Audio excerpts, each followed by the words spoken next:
consommateurs de Côte d'Ivoire. Notre pays est à un tournant décisif de son histoire. La politique se retrouve aujourd'hui propulsée au devant de toutes choses. Les positions se cristallisent dans les états-majors politiques. Les mots d'ordre fusent de partout.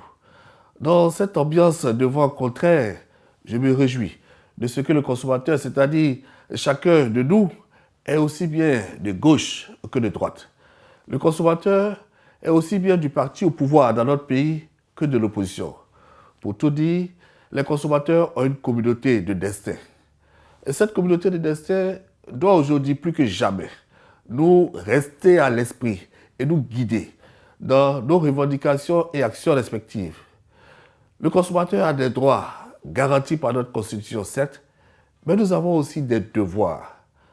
Par ces temps qui tendent, il me paraît donc essentiel et primordial de rappeler à tous et à chacun de nous le devoir d'être socialement et écologiquement responsable.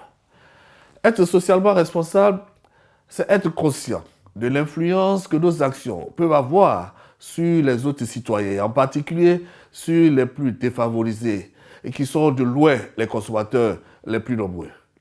Être socialement responsable, c'est par exemple éviter de s'en prendre aux autobus de la SOTRA, permettre au personnel soignant, au personnel d'assistance et de secourisme de faire sereinement leur travail. Mener toute action pour pouvoir faire obstacle au travail des ambulanciers, pompiers, etc., c'est précipiter la mort d'autres consommateurs comme nous. Casser les véhicules d'intervention des pompiers, c'est empêcher les secours d'accéder à d'autres consommateurs. Brûler les autobus de la SOTRA, c'est priver une frange importante de la population défavorisée de moyens de locomotion. Être écologiquement responsable, c'est être sensible aux effets que nos actions peuvent avoir sur notre environnement. Bref, revendiquons à juste titre, certes, mais revendiquons avec la manière. Faisons preuve de lucidité et de discernement pour préserver les acquis. Il y va de notre intérêt à tous et de celui des générations à venir.